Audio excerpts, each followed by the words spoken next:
En particular agradezco la invitación, a todos ustedes la presencia y la puntualidad, y pido en ese sentido un poco de disculpas por haber llegado unos 25 minutos más tarde. La verdad que soy la abogada de Facundo Yoneshuala en el Puelmapu. Él actualmente está atravesando 3 procesos en la Argentina, pero creo que la particularidad de lo que se da en el loco Facundo Yoneshuala es la actitud que mostró el Estado argentino y de alguna manera develó y quitó el telón de fondo de las vinculaciones o lo que piensa tanto el Estado argentino o el Estado chileno con respecto al pueblo mapuche. Creo que al correr el telón, indudablemente esta trama, esta particularidad argentina se caracteriza por ser un Estado que, si bien tuvo una ley fundamental, una primera constitución de 1853 que pacificaba al indio y lo convertía al catolicismo, dejando a la tutela de la Iglesia Católica el destino de los indígenas,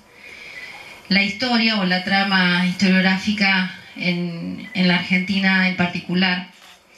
se tejió sobre que el mapuche es chileno, que el mapuche invadió la pampa argentina y por otro lado formó parte de un plan sistemático de exterminar a los indios verdaderamente argentinos. Entonces, hablar de colonialidad, hablar de racismo, de hablar de la construcción del imaginario social es lo que de alguna manera se devela al tratar el caso de Facundo Yoneshuala.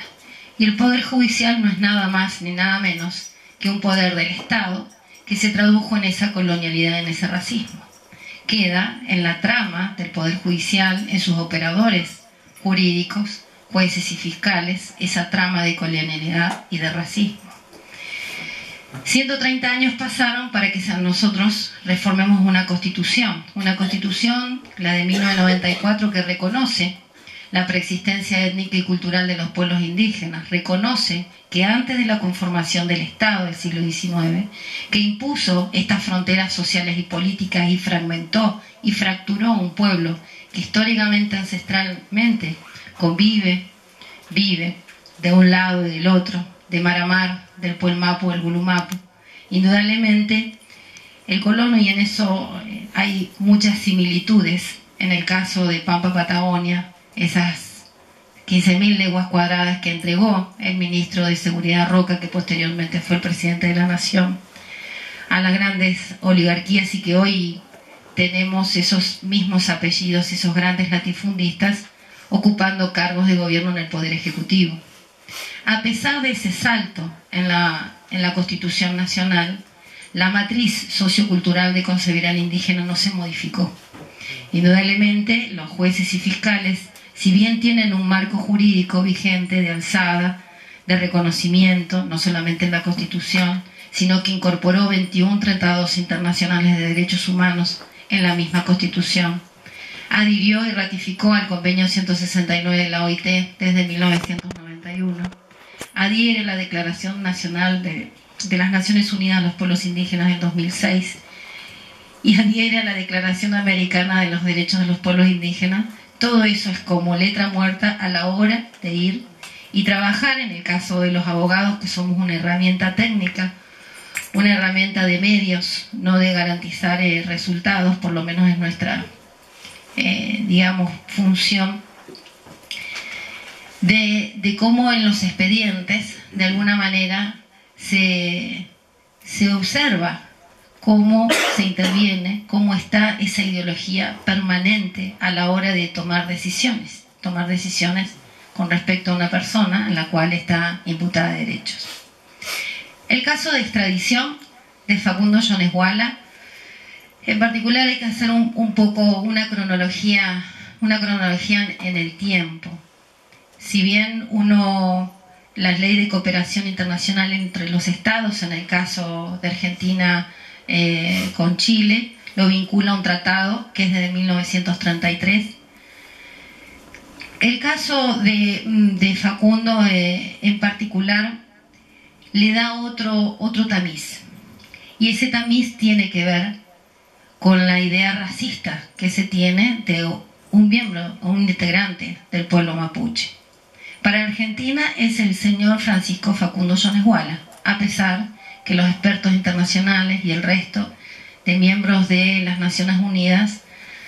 le requiere a la Argentina en este momento el reconocimiento de un líder, de una autoridad política, filosófica, con el ejercicio del derecho a la autonomía, al autogobierno y como autoridad política. A pesar de eso,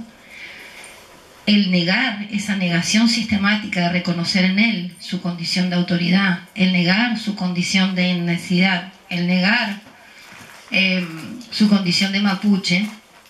estuvo ampliamente acompañada por un proceso que también lo mencionó Fernando. En los últimos tiempos, el poder judicial en la Argentina se ha convertido en la palanca motora ejecutora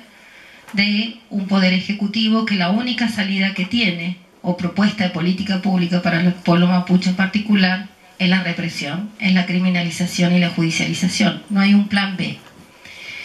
De hecho, es el Ministerio de Seguridad el que define las estrategias y las políticas a llevar adelante con respecto al pueblo mapuche. Si bien hay 34 naciones indígenas en la Argentina, considero que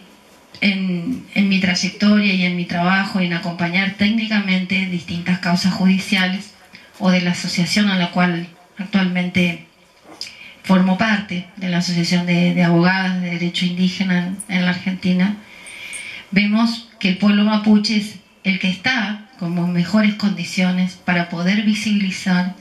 su libre determinación, hacer un ejercicio de autogobierno y de autonomía. Indudablemente que aquellos líderes que levantan la voz para que esto ocurra, para que esto se escuche, rápidamente son criminalizados. La extradición es un acuerdo de estados de 1933. No está acondicionado a las nuevas reglas o las nuevas derechos que los estados hoy tienen que tener en su relación con los pueblos indígenas. En el siglo XX se caracteriza porque los estados deben concebir a los pueblos indígenas como actores políticos de sus propias decisiones.